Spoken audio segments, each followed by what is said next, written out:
नमस्कार दोस्तों, स्वागत है आपका हमारे YouTube चैनल जीके ट्रैकर पे। देखिए फ्रेंड्स, आज की इस वीडियो में हम कंप्यूटर के 30 इंपॉर्टेंट MCQs को यहाँ पे कवर करेंगे और ये सभी क्वेश्चन आपके आने वाले एग्जाम के लिए काफ़ी ज़्यादा इंपॉर्टेंट होने वाले हैं। तो चलिए फ्रेंड्स, आज की इस वीडियो को शुरू करते हैं। इससे पहले हमने कंप्यूटर की 2 वीडियोज़ को कवर किया है। अगर आपने उनको अभी तक नहीं देखा है, आप उनको प्लेलिस्ट में जाके देख सकते हैं। तो चलिए वीडियो को स्टार्ट करते हैं। पहला प्रश्न है हमारा, संसार का प्रथम प्रोग्राम किसके द्वारा लिखा गया था? यानी कि विश्व के अंदर जो पहला प्रोग्राम बनाया वो किसने बनाया था? सही आंसर है ऑप्शन बी, एडा लवलेस के द्वारा बनाया गया था। क्योंकि इन्होंने वर्ल्ड का पहला प्रोग्राम बनाया, इसीलिए इनको विश्व का पहला प्रोग्रामर भी माना जाता है। क्वेश्चन बनता है, दुनिया का पहला प्रोग्रामर कौन था? तो एडा लवलेस थी। ठीक है, इसका पूरा नाम है लेडी एडा लवलेस अगस्ता। तो ये विश्व की पहली प्रोग्रामर थी। ठीक है, इन्होंने यह प्रोग्राम 1842 में बनाया। 1842 में इन्होंने चार्ल्स बेबेज का एक डिवाइस था, उसको चलाने के लिए एक प्रोग्राम बनाया था। ठीक है, चलिए नेक्स्ट है, MS पावर पॉइंट में स्लाइड को प्रारंभ करने के लिए कौन सी कुंजी या कुंजी संयोजन दबाई जाती है? देखिए, MS पावर पॉइंट में जब हम वर्क करते हैं, जब हमारी स्लाइड्स बन के तैयार हो जाती हैं, तो स्लाइड शो शुरू करने के लिए जो स्लाइड शो हम शुरू करते हैं, वहां पे स्लाइड को चलाते हैं, उसके लिए कौन सी शॉर्ट की लगती है? सही आंसर है ऑप्शन ए, F5 का इस्तेमाल होता है MS पावर पॉइंट में स्लाइड को चलाने के लिए। ठीक है, अब कुछ इंपॉर्टेंट बातें MS पावर पॉइंट को लेकर के पूछी जाती हैं, इनको हम यहां पे देखते हैं। सबसे इंपॉर्टेंट कि MS पावर पॉइंट आया कब था? तो ये 1990 में आया। ठीक है, MS पावर पॉइंट में जब आप कोई फाइल बनाते हैं तो उस फाइल का एक्सटेंशन क्या होता है? MS पावर पॉइंट में बनी फाइल का एक्सटेंशन होता है .ppt या .pptx। ठीक है, तो ये आपको ध्यान रखना है, PPT या PPTX होता है MS पावर पॉइंट का एक्सटेंशन। एक और चीज़ आपको यहाँ पे ध्यान रखनी है, MS पावर पॉइंट में अगर आपको न्यू स्लाइड ऐड करनी है तो न्यू स्लाइड ऐड करने की शॉर्ट की पूछी जाती है पेपर में।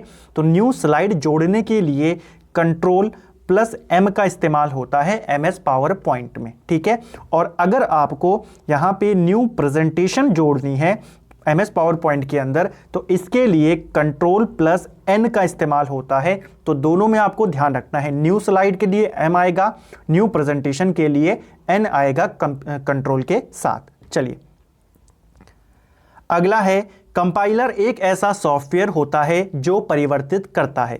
देखिए, कंपाइलर क्या होता है? कंपाइलर एक भाषा अनुवादक है। ठीक है, और ये एक सॉफ्टवेयर होता है, ये भी ध्यान रखना। कंपाइलर कोई डिवाइस नहीं है, कंप्यूटर एक जो कंपाइलर है ये एक सॉफ्टवेयर होता है। इसका काम क्या होता है? यह हाई लेवल लैंग्वेज को मशीनी भाषा में कन्वर्ट करता है। ठीक है, उच्च स्तरीय भाषा को मशीनी भाषा में जो कन्वर्ट करता है वो कंपाइलर करता है। ठीक है, कंपाइलर, इंटरप्रेटर, ये सब क्या है? ये एक सॉफ्टवेयर होते हैं। ठीक है, तो ये आपको ध्यान में रखना है।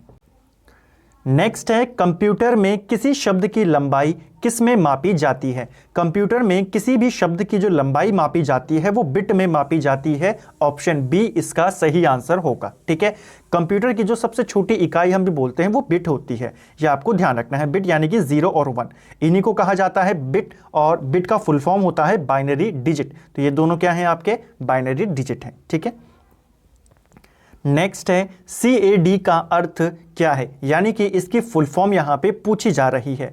CAD का अर्थ होता है computer aided design. Option A हमारा सही आंसर होगा।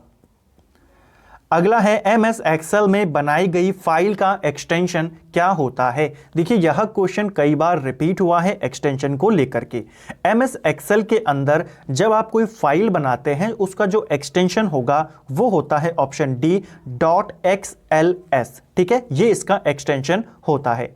एक और चीज आपको ध्यान रखनी है, देखिए ऊपर हमने बात करी ना PPT और PPTX की बात करी मैंने ऊपर, ये क्या चीज है? यहां पे भी हम XL देख रहे हैं, और जो अभी चलता है वो चलता है XLS और X। इसका क्या कॉन्सेप्ट है उसको समझते हुए चलते हैं। आपको खाली एक्सटेंशन याद रखना है, एक्सटेंशन तो यही होता है। ठीक है, देखिए 2007 से पहले जो MS वर्ड या MS excel, MS PowerPoint आते थे, उनके जो एक्सटेंशन होते थे, MS वर्ड का होता था .doc होता था, MS पावर पॉइंट का .ppt होता था, और MS एक्सेल का XLS होता था। ठीक है, 2007 और 7 से पहले के। 7 और 7 के बाद जो आने लगे हैं उनमें डॉक की जगह पे डॉक एक्स हो जाता है, पीपीटी पे पीपीटी एक्स हो जाता है, एक्सएल एस यहाँ पे एक्स हो जाता है। ठीक है, बाकी कोई डिफरेंस नहीं है, आपको एग्जाम में इनमें से एक ही देखने को मिलेगा। ठीक, चलिए, तो ये बात आपको ध्यान रखनी है। एमएस एक्सेल में जो एक्सटेंशन होता है वो कितना होता है, क्या होता है, XLS होता है। ठीक, अब कुछ बातें एमएस एक्सेल को लेकर करते हैं। एमएस एक्सेल आया कब था, तो ये 1987 में आया था। ठीक है, इसमें क्या होता है, एमएस एक्सेल में आप जानते हैं ऐसी हमारी ये रो होती हैं, इनको हम क्या कहते हैं, रो। तो एमएस एक्सेल के अंदर रो को टपल कहा जाता है। तो ये पॉइंट आपको ध्यान रखना है, आपको सीधा पूछेगा टपल का संबंध किससे है, तो ये एमएस एक्सेल से है। एमएस एक्सेल के अंदर जो रो होती हैं इनको हम टपल कहते हैं। ठीक है, और जो हमारे इस तरीके से होते हैं इनको हम कॉलम्स कहते हैं, और एमएस एक्सेल में कॉलम्स को एट्रीब्यूट कहा जाता है। ठीक है, एट्रीब्यूट कहा जाता है। तो ये भी आपको ध्यान रखना है, ये क्वेश्चन पेपर में पूछा गया है कि टपल का संबंध किससे है, तो ये एमएस एक्सेल से संबंधित है। ठीक है, जहां पे आपकी रो और कॉलम एक दूसरे को इंटरसेक्ट करते हैं तो इस क्षेत्र को क्या कहते हैं, इसको कहा जाता है सेल। ठीक है, तो ये भी पूछा जाता है, जहां पे दोनों एक दूसरे को काटते हैं रो और कॉलम, उस क्षेत्र को क्या कहते हैं, उसे कॉलम कहते हैं, उसे सेल कहते हैं। ठीक है, अब एक और चीज यहां पे दो बातें आपको ध्यान रखनी है। देखिए, मैंने आपको कहा ये रो है, अगर हमें एमएस एक्सेल में पूरी रो को सेलेक्ट करना हो, जैसे ये पूरी रो है, इस पूरी रो को सेलेक्ट करना हो तो कौन सी शॉर्ट की का इस्तेमाल करेंगे, तो पूरी रो को सेलेक्ट करने के लिए शिफ्ट प्लस स्पेस बार का इस्तेमाल हम करेंगे। ठीक है, शिफ्ट प्लस स्पेस। और अगर हमें कोई पूरे कॉलम को सेलेक्ट करना हो तो उसके लिए हम कंट्रोल प्लस स्पेस बार करेंगे। ठीक है, तो रो के लिए शिफ्ट और पूरी कॉलम के लिए हम कंट्रोल प्लस स्पेस बार का इस्तेमाल करेंगे। और अगर मुझे पूरी शीट को सेलेक्ट करना है एमएस एक्सेल में तो मैं control plus shift plus space bar का इस्तेमाल करूंगा। तो ये एक्स्ट्रा बातें एमएस एक्सेल को लेकर के आपको ध्यान रखनी है जो हमने यहां पे डिस्कस करा। नेक्स्ट है, किसी कार्य को करने के लिए कंप्यूटर द्वारा इस्तेमाल की जाने वाली मुख्य मेमोरी कौन सी है। देखिए, जब कोई कार्य कंप्यूटर कर रहा होता है तो वो काम कौन सी मेमोरी में हो रहा है, ये यहां पे पूछा जा रहा है। सही आंसर है ऑप्शन ए, रैम। देखिए, रैम में जो मेमोरी होती है, जो भी वर्क अभी प्रेजेंट में चल रहा होता है, चाहे वो मोबाइल की बात करें चाहे हम कंप्यूटर की बात करें, वो हमेशा रैम के ऊपर चलता है। ठीक है, इसलिए कहा भी जाता है कि मोबाइल या कंप्यूटर की रैम जितनी ज़्यादा होगी, जो हम उसके ऊपर काम करेंगे वो उतनी आसानी से चलेगा, उतने स्मूथ तरीके से चलेगा। ठीक है, क्योंकि कोई भी हम प्रेजेंट टाइम वर्क करते हैं वो रैम के ऊपर होता है, इसीलिए रैम को प्रेजेंट टाइम मेमोरी भी कहते हैं। तो ये क्वेश्चन भी पूछा जा सकता है, प्रेजेंट टाइम मेमोरी किसे कहते हैं, रैम को ही कहते हैं। ठीक है, और कोई भी कार्य हम कर रहे हैं उसमें कौन सी मेमोरी इस्तेमाल होती है, रैम का इस्तेमाल ही उस समय होता है जब वो कार्य चल रहा होता है। नेक्स्ट है, निम्नलिखित में से कौन एक कंप्यूटर की भाषा नहीं है। देखिए, इनमें से कौन सी है जो कंप्यूटर की भाषा नहीं है। सही आंसर है ऑप्शन सी, लाइनक्स। लाइनक्स क्या है, लाइनक्स एक ऑपरेटिंग सिस्टम है। ठीक है, लाइनक्स कोई कंप्यूटर लैंग्वेज नहीं है, ये एक ऑपरेटिंग सिस्टम है। अगर बात करें बेसिक की, तो बेसिक कंप्यूटर भाषा की नींव इसको माना जाता है। और बेसिक आपको ध्यान रखना है, ये क्या है, कंप्यूटर लैंग्वेज है। इसका भी अपना फुल फॉर्म होता है, इसका फुल फॉर्म होता है beginners all purpose symbolic instruction code. ठीक है, ये जो भाषा थी बेसिक, ये 1964 में इन्वेंट हुई। ठीक, इसी प्रकार जावा की बात करें तो जावा एक फेमस कंप्यूटर लैंग्वेज है, और जो भी इंटरनेट आप चलाते हैं इंटरनेट पर इसी लैंग्वेज का इस्तेमाल होता है। ठीक है, जावा की बात करें तो इसका इन्वेंशन 1995 में हुआ, और इसके इन्वेंटर का नाम आपको याद रखना है, जेम्स गॉसलिंग। ठीक है, जेम्स गॉसलिंग इसके इन्वेंटर का नाम है, पूछा जा सकता है क्योंकि एक इंपॉर्टेंट लैंग्वेज है जावा। पास्कल है, पास्कल भी एक हमारी यहाँ पे क्या है, एक कंप्यूटर लैंग्वेज है। ठीक है, पास्कल, इसका इन्वेंशन जो था वो 1970 में होता है। चलिए, नेक्स्ट है, विंडोज ऑपरेटिंग सिस्टम किसका उत्पाद है। यानी कि जो विंडोज है ये ऑपरेटिंग सिस्टम है, हम जानते हैं विंडो क्या है, एक ऑपरेटिंग सिस्टम है, और ये किसका प्रोडक्ट है, तो ये माइक्रोसॉफ्ट कंपनी का प्रोडक्ट है। ठीक है, तो ये आपको ध्यान रखना है। कई बार ऐसा ही प्रश्न बन जाता है कि माइक्रोसॉफ्ट क्या है। माइक्रोसॉफ्ट एक कंपनी है जो कि विंडो ये ऑपरेटिंग सिस्टम सॉफ्टवेयर बनाती है। ठीक है, तो विंडो जो है ये माइक्रोसॉफ्ट का प्रोडक्ट है और ये एक ऑपरेटिंग सिस्टम है। ऑपरेटिंग सिस्टम होता क्या है, तो जो यूजर होता है जैसे हम हैं और जो कंप्यूटर का हार्डवेयर होता है, इन दोनों के बीच जो कार्य करता है वही ऑपरेटिंग सिस्टम कहलाता है। सबसे फेमस ऑपरेटिंग सिस्टम है विंडोज। ठीक है, अदर ऑपरेटिंग सिस्टम की बात करें तो ऊपर हमने एक देखा लाइनक्स, इसके अलावा यूनिक्स होता है, एंड्रॉइड, ये भी एक ऑपरेटिंग सिस्टम है।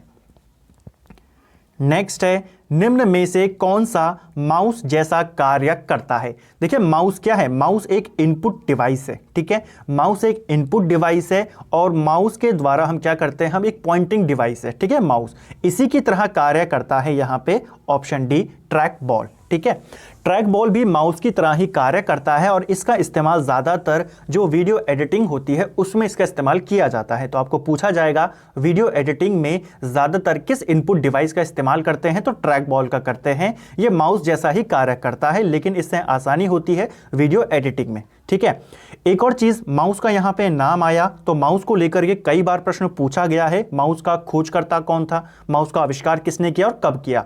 तो माउस का जो इन्वेंशन किया ये डगलस एंगलबर्ट ने किया था। ठीक है, जो डगलस एंगलबर्ट हैं इनके द्वारा माउस का आविष्कार किया गया 1964 में। ठीक, तो ये आपको ध्यान रखना है, कई बार पूछा गया है।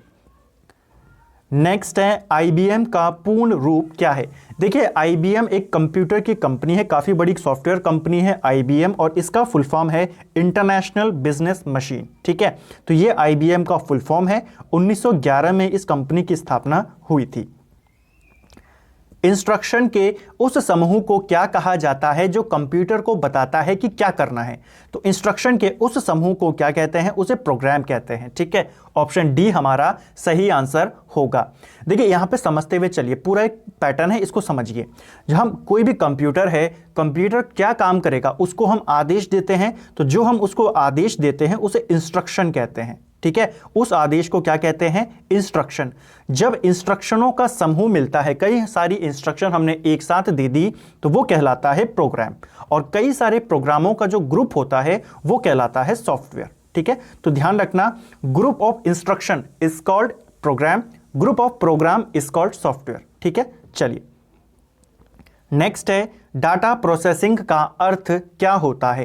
देखिए डाटा प्रोसेसिंग का अर्थ होता है डाटा को उपयोगी बनाना। ठीक है, यानी कि डाटा के ऊपर काम करना, डाटा को इस तरीके से तैयार करना कि आप उसका इस्तेमाल अच्छे से कर सके, उसको उपयोगी रूप में कहीं पे इस्तेमाल कर सके। ठीक है, तो डाटा प्रोसेसिंग का अर्थ डाटा का संग्रह नहीं होता, डाटा प्रोसेसिंग का अर्थ होता है डाटा को उपयोगी बनाना। नेक्स्ट है, क्रे 1 क्या है। देखिए क्रे क्या है, ये क्वेश्चन भी कई बार पूछा गया है। क्रे एक सुपर कंप्यूटर है, ना सिर्फ सुपर कंप्यूटर है, विश्व का पहला सुपर कंप्यूटर है क्रे 1। ठीक है, इस सुपर कंप्यूटर को सीडैक 6000 ने बनाया था, इस कंपनी के द्वारा इसे बनाया गया। ठीक है, और किस व्यक्ति के द्वारा बनाया गया, तो क्रे जिस व्यक्ति के नाम पर है उस व्यक्ति का नाम था सैम्योर क्रे। ठीक है, तो सैम्योर क्रे के द्वारा विश्व का पहला सुपर कंप्यूटर बनाया गया। अगर आपको पूछा जाए वर्तमान में दुनिया का सबसे शक्तिशाली सुपर कंप्यूटर कौन सा है, तो वर्तमान में जो सबसे शक्तिशाली सुपर कंप्यूटर है वो है फुगाकू। ठीक है, फुगाकू जापान का एक सुपर कंप्यूटर है जो कि विश्व में अभी वर्तमान में सबसे ज्यादा शक्तिशाली सुपर कंप्यूटर है। नेक्स्ट है, एलसीडी का पूरा नाम क्या होता है। देखिए एलसीडी का जो पूरा नाम होता है ये होता है लिक्विड क्रिस्टल डिस्प्ले। ठीक है, ये आपको फुल फॉर्म याद रखनी है, ये भी कई बार रिपीट हुआ है। एलसीडी का पूरा नाम लिक्विड क्रिस्टल डिस्प्ले। एक और चीज होती है जिसे हम एलईडी कहते हैं, एलईडी का फुल फॉर्म होता है लाइट एमिटिंग डायोड। ठीक, नेक्स्ट है, आईसी चिपों का निर्माण किया जाता है। देखिए जो आईसी चिप्स होती हैं इसका निर्माण किससे किया जाता है, सही आंसर है सेमीकंडक्टरों से आईसी चिप का निर्माण किया जाता है। ठीक है, आईसी चिपों का आविष्कार किसने किया था, तो जो इंटीग्रेटेड सर्किट चिप है इसका आविष्कार जैक किल्बी ने किया था, हम पढ़ चुके हैं पिछले वीडियो में। और आईसी चिपों का इस्तेमाल कंप्यूटर की तीसरी पीढ़ी में शुरू हुआ था। नेक्स्ट है, कंप्यूटर वायरस केवल एक प्रकार का सॉफ्टवेयर है जो मुख्यतः नष्ट करते हैं। देखिए जो कंप्यूटर वायरस होता है, कई बार ये क्वेश्चन पूछा गया है कंप्यूटर वायरस क्या है, तो कंप्यूटर वायरस एक प्रकार का सॉफ्टवेयर होता है। ठीक है, एक प्रोग्राम होता है, सॉफ्टवेयर होता है, ये आपको ध्यान रखनी है, कई बार पूछा गया है। ठीक है, कंप्यूटर वायरस कुछ और नहीं, एक सॉफ्टवेयर होता है जो इसलिए बनाया जाता है ताकि आपके या किसी भी कंप्यूटर को वो नुकसान पहुंचाए। तो ये क्या नुकसान करता है, किसको नुकसान करता है, ये प्रोग्राम को नुकसान करता है, प्रोग्रामों को नुकसान करता है, कंप्यूटर के अंदर को नुकसान करता है, ठीक है। हार्डवेयर को कोई नुकसान नहीं पहुंचाता, जो उसके अंदर सॉफ्टवेयर होता है, जो प्रोग्राम होता है, एप्लीकेशन होती हैं, उनको नुकसान पहुंचाता है। ये एक ऐसा सॉफ्टवेयर होता है। नेक्स्ट है, टेक्स्ट में पोजीशन दर्शाने वाले ब्लिंकिंग पॉइंट को क्या कहते हैं। यह क्वेश्चन हाल ही में एसएससी के द्वारा पूछा गया। देखिए, टेक्स्ट में जो पोजीशन दर्शाने के लिए ब्लिंकिंग पॉइंट होता है उसे कर्सर कहा जाता है, ठीक है। चलिए, नेक्स्ट है, कंप्यूटर प्रिंटर किस प्रकार का डिवाइस है। जो प्रिंटर होता है ये एक मुख्य आउटपुट डिवाइस है। ऑप्शन बी हमारा सही आंसर है। अन्य आउटपुट डिवाइस कौन कौन से हैं जो महत्वपूर्ण है? सबसे इंपॉर्टेंट है मॉनिटर, ये एक आउटपुट डिवाइस है। इसके अलावा प्लॉटर, ये भी आउटपुट डिवाइस है। स्पीकर हो गया, कार्ड रीडर हो गया, ये सब हमारे इंपॉर्टेंट आउटपुट डिवाइस हैं। नेक्स्ट है, डॉस का पूर्ण रूप क्या होता है। बहुत बार ये क्वेश्चन भी रिपीट हुआ है एग्जामों के अंदर। डॉस का जो पूरा नाम होता है ये होता है option C, disk operating system, ठीक है। एमएस डॉस आपने पढ़ा होगा, माइक्रोसॉफ्ट डिस्क ऑपरेटिंग सिस्टम, तो ये आपको ध्यान रखना है। एक और चीज, जो साइबर शब्दावली है, साइबर लॉ की शब्दावली है, अगर हम साइबर इसकी तरफ चले तो वहां पर भी डॉस का इस्तेमाल होता है, ठीक है। जो साइबर कानूनों की अगर हम बात करें, वहां पे डॉस का अर्थ होता है डिनाइल ऑफ सर्विस, ठीक है। वहां पे जो डॉस होता है उसका अर्थ होता है डिनाइल ऑफ सर्विसेज, ठीक है। तो ये ध्यान रखना, पूछेगा कंप्यूटर में डॉस का इस्तेमाल, डॉस का पूर्ण रूप क्या होता है, तो डिस्क ऑपरेटिंग सिस्टम। लेकिन अगर आपको पूछे साइबर लॉ शब्दावली में क्या होता है डॉस का अर्थ, तो वहां पे होता है डिनाइल ऑफ सर्विसेज, ठीक है। नेक्स्ट है, ईमेल का विस्तृत रूप क्या है। ईमेल की फुल फॉर्म पूछी जा रही है और यह क्वेश्चन भी कई बार पूछा गया है। ईमेल का पूर्ण रूप होता है इलेक्ट्रॉनिक मेल, ठीक है। एक क्वेश्चन इस तरीके से भी पूछा गया था कि क्या ईमेल को बिना बिजली के भेजा जा सकता है कंप्यूटर के माध्यम से, तो बिना बिजली के इसको नहीं भेजा जा सकता, क्योंकि नाम ही है इलेक्ट्रॉनिक मेल, ठीक है। इलेक्ट्रिसिटी इसमें चाहिए। हालांकि अब तो सॉफ्टवेयर है, इंटरनेट के थ्रू हम भेज सकते हैं, लेकिन इंटरनेट के लिए भी हमें क्या चाहिए, एनर्जी की जरूरत हमको वहां पे चाहिए, पावर। बिना पावर के हम ईमेल को नहीं भेज सकते। चलिए, कंप्यूटर के क्षेत्र में वायरस का पूर्ण रूप क्या होता है। तो वायरस का फुल फॉर्म यहां पे पूछा जा रहा है कंप्यूटर के क्षेत्र में। सही आंसर है option B, vital information resources under seize. ये वायरस का फुल फॉर्म होता है और वायरस एक प्रकार का कंप्यूटर सॉफ्टवेयर या कंप्यूटर प्रोग्राम होता है, ठीक है, जिसे इसलिए डेवलप किया जाता है ताकि वो किसी व्यक्ति के कंप्यूटर को नुकसान पहुंचा सके। नेक्स्ट है, एमएस वर्ड डॉक्यूमेंट में दूसरे लाइन में जाने के लिए किस कुंजी का प्रयोग होता है।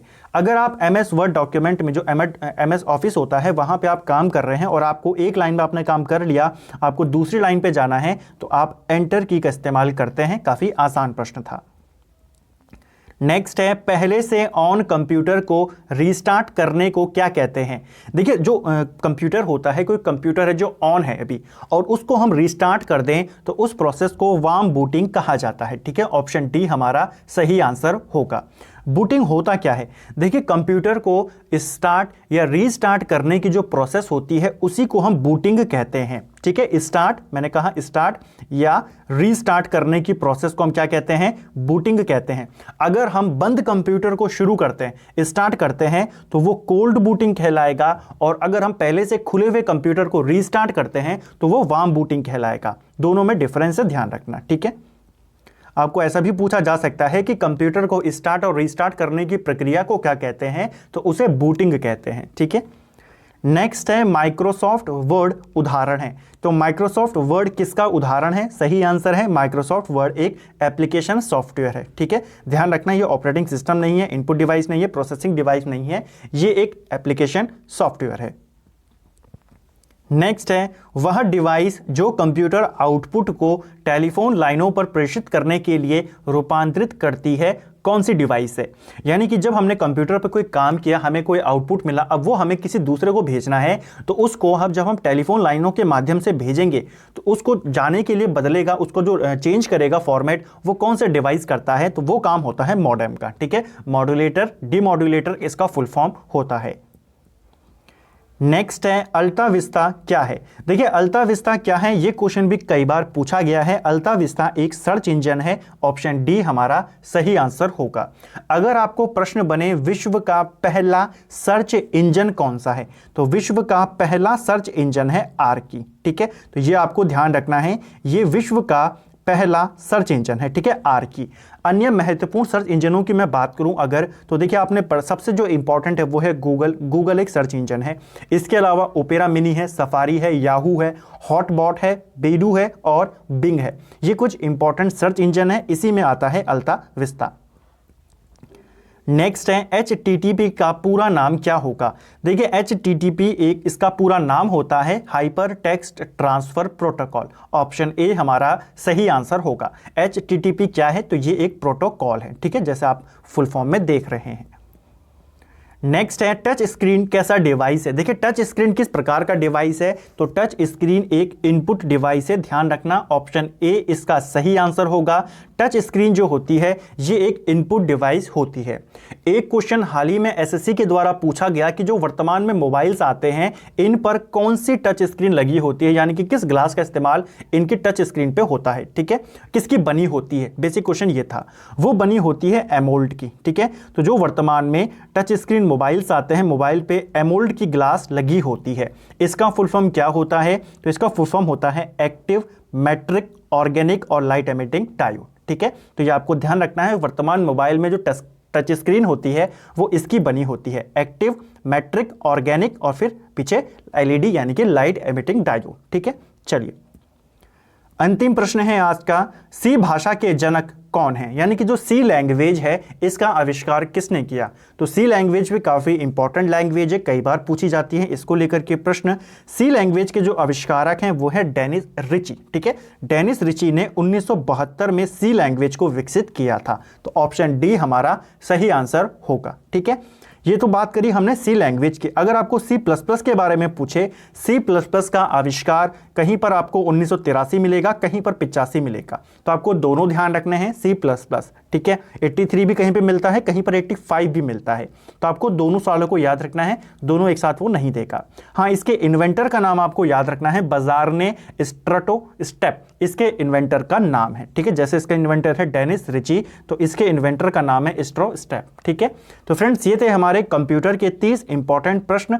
उम्मीद करता हूं आपको वीडियो पसंद आया होगा, वीडियो आपको इंफॉर्मेटिव लगा होगा, काफी सारे प्रश्न आपको यहां से आपके सॉल्व हुए होंगे, उम्मीद करता हूं। अगर आपको ये वीडियो पसंद आया है, वीडियो को लाइक कीजिए, अपने दोस्तों के साथ शेयर कीजिए, अपने सोशल मीडिया पे वीडियो का लिंक डालिए, और साथ ही आपने अभी तक जो हमारे चैनल है इसको सब्सक्राइब नहीं किया है तो चैनल को सब्सक्राइब करें और बेल आइकन को ज़रूर प्रेस करें। कंप्यूटर की हमारी 3 वीडियोज़ हो चुकी हैं, जिसमें 2 वीडियो में हमने 30 MCQs को कवर करा, और एक वीडियो जो हमारी पहली आई थी जो कंप्यूटर की मास्टर वीडियो थी। सभी जानकारियाँ आपको उस वीडियो में मिल जाएंगी। एग्जाम से पहले आपकी कंप्यूटर की एक वीडियो और आएगी, और उसमें आपके जितने भी रिमेनिंग क्वेश्चन हैं कंप्यूटर को लेकर के, चाहे वो बेसिक हो चाहे वो एडवांस हो, वो सब आपके उस वीडियो में कवर हो जाएंगे। वो वीडियो आपकी वन लाइनर के रूप में आएगी, जल्द ही आएगी। उम्मीद करता हूं आपने अभी तक जो कंप्यूटर की हमारी ये 3 वीडियोज़ हुई हैं तीनों को देख लिया होगा। इन तीनों को अगर आपने देख लिया, खासतौर पर जो पहला वाला वीडियो था हमारा कंप्यूटर का मास्टर वीडियो, वो उसमें आपके कई सारे प्रश्न आपके वहीं से कवर हो जाएंगे।